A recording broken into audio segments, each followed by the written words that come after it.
माई मेरे श्याम लगो संग। भगवान के स्पर्श की महिमा से पूतना का वह तमोगुणी शरीर भी दिव्य हो गया।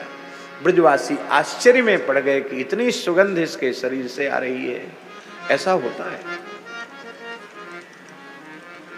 अनेक उदाहरण ऐसे हैं जहां संतों के शरीर के जिनको विकार कहते हैं, अशुद्ध अंश कहते हैं, वे भी दिव्य गंध से युक्त हो जाते हैं। जैसे भागवत के पंचम स्कंध में ऋषभदेव भगवान के संबंध में लिखा है, समन्ता 10 योजनम सुरभिन चकार। श्री ऋषभदेव भगवान मलमूत्र त्याग कर देते थे और उनके मलमूत्र की सुगंध 10 योजन, 10 योजन माने 40 कोस, 120 किलोमीटर तक उनके मल की मूत्र की दिव्य सुगंध व्याप्त होती थी। विचित्र बात। आप लोग कहेंगे कि ये तो पुराणों में लिखी है, उनके लिए संभव है, आज कैसे संभव है? आज भी ऐसे संत हैं।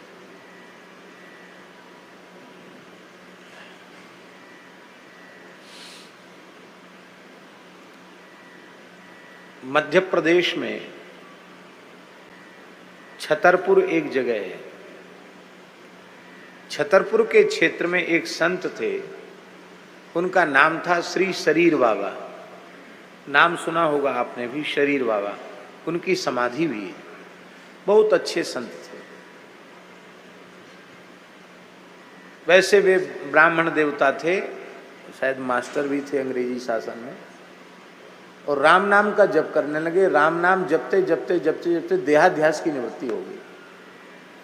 लोगों ने सोचा ये पागल हो गए, पर वे जीवन मुक्त पूर्ण सिद्ध हो गए। जड़ भरत जी की अवस्था, ऋषभदेव जी की अवस्था उनको प्राप्त हो गई। मस्त रहते थे। किसी ने कपड़ा उड़ा दिया तो ओढ़ लिया, उड़ाने वाला उड़ा गया, उठाने वाला उठा ले गया। कंधे पे कपड़ा है और गए तो गिर गया तो गिर गया, उनको उठाने का कोई प्रयोजन नहीं।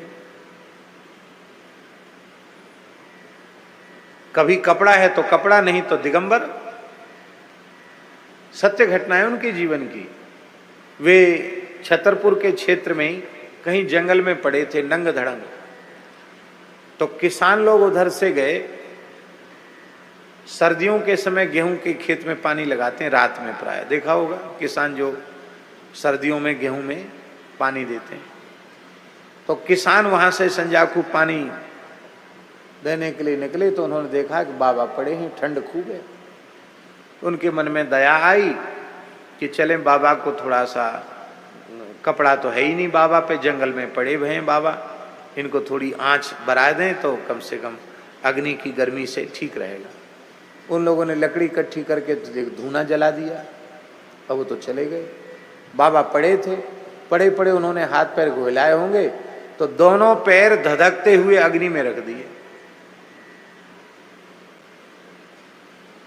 और किसान वहां से लौट के जब सुबेरी टाइम भोर में जब रात को पानी लगा के किसान लौटे तो उन्होंने देखा तो बाबा के दोनों पैर जल गए, हड्डी तक जल गई।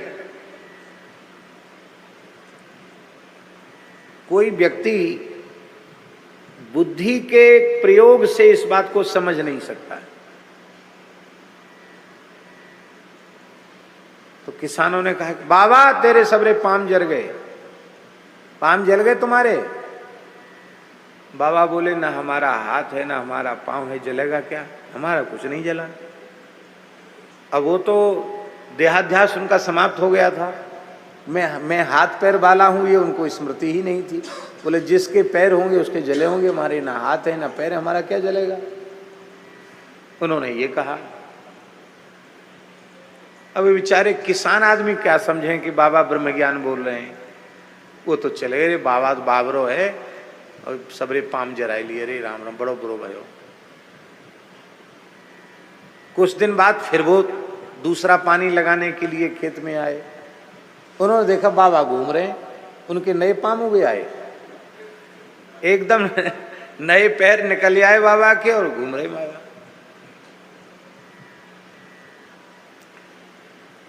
कभी वहां जंगल में घूमते, कभी किसी तीर्थ में प्रकट हो जाते।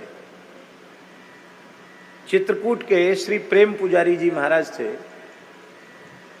कामतानाथ जी के मुखारविंद पे जिन्होंने स्थान बनाया, बहुत अच्छे सिद्ध महात्मा थे। श्री प्रेम पुजारी जी नाम था, श्री राम मोहल्ला वाले कामतानाथ जी। तो उनके पास वहां चित्रकूट में भी कई बार बाबा आ जाते थे, शरीर बाबा। वो संकल्प सिद्ध थे, अपने संकल्प से ही पहुंच जाते थे। तो बाबा उनकी बड़ी सेवा करते थे, श्री प्रेम पुजारी जी उनकी बहुत सेवा करते थे। और वो तो अवधूत थे, परमहंस थे। उनके कुछ अवशेष भी, उनकी जो वस्तु कुछ है वो आज भी वहां रखी हुई है। तो कहते हैं वहां चित्रकूट में, तो श्री प्रेम पुजारी जी ने इससे एक बार प्रसन्न हो गए बाबा, शरीर बाबा। बोले क्या चाहता है तू, क्या चाहता है तू? तो उन्होंने हाथ जोड़कर कहा, आप तो भगवत प्राप्त पुरुष हैं, श्री सीताराम जी का प्रत्यक्ष दर्शन चाहता हूं। क्या कहा? श्री सीताराम जी का, चित्रकूट बिहारिणी बिहारी जी का प्रत्यक्ष दर्शन चाहता हूं, तो आजा मेरे पीछे। और कहकर वो कामतानाथ जी पे चढ़ गए। ये सत्य घटना है महाराज। और प्रेम पुजारी जी भी चढ़ते चले गए, ऊपर एकदम गए तो प्रत्यक्ष उन्होंने देखा एक विशाल वटवृक्ष है और उसी पर सुंदर झूला पड़ा हुआ है। साक्षात श्री सीताराम जी झूला झूल रहे हैं। बरसात के काल की बात है। और इसके बाद वो प्रेमावेश में मूर्छित हो गए, बाबा अंतर्धान हो गए। इस घटना का शायद सबको पता नहीं है, लेकिन ये सत्य घटना है। शरीर बाबा के प्रति उनका पूर्ण गुरु भाव था और उनकी कृपा से उनको सीताराम जी की झलक चित्रकूट में मिल गई। ऐसे संत थे। छतरपुर का राजा, राजवंश तो अब भी है, उसमें तो रियासती जमाना था। तो छतरपुर का जो राजा था उसके महल में पहुंच गए बाबा, घूमते फिरते, अवधूत थे, पहुंच गए। राजा बड़े भक्त थे, नाम क्या था मैं नाम भूल रहा हूं, उस समय के जो राजा थे, मर्दन सिंह या क्या ऐसी कुछ नाम था, नाम भूल रहा हूं। बाबा को प्रणाम किया, प्रणाम किया तो हैं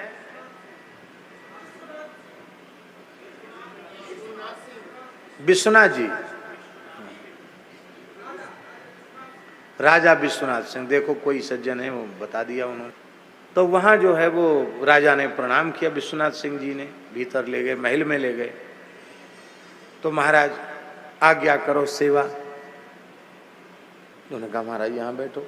वो सिंहासन बिछाया था उस पर नहीं बैठे, ऐसे कालीन बिछाया था राजमहल में, वहां कालीन पे ऐसे बैठ गए जैसे डोल डाल करने शौच के लिए बैठते हैं, वैसे बैठ गए। और बैठ के उन्होंने मल त्याग कर दिया गलीचे पे। और बोले उठा, सेवा पूछ रहा था क्या सेवा करें, उठा इसको। राजा इतने श्रद्धा, उन्होंने हाथ से उठाया। बोले इसको दीवार पे थाप दो, कंडा बनेंगे इनके, कंडा थपेंगे कंडा। और आश्चर्य की बात है कि उनके उस मल को ऐसे रखे किया, कंडा ही हो गया, उनके मुंह से कंडा निकला और पूरा महल दिव्य सुगंध से गमगमा उठा।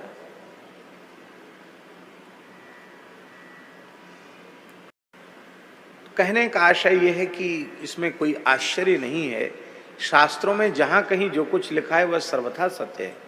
हमने अपने जीवन में सबसे पहले शरीर में सुगंधि का अनुभव पूज्य स्वामी श्री शरणानंद सरस्वती जी महाराज का, जब वो ब्रह्मलीन हुए तो हम वहीं उपस्थित थे, बरुआ सागर स्वर्गाश्रम में ही।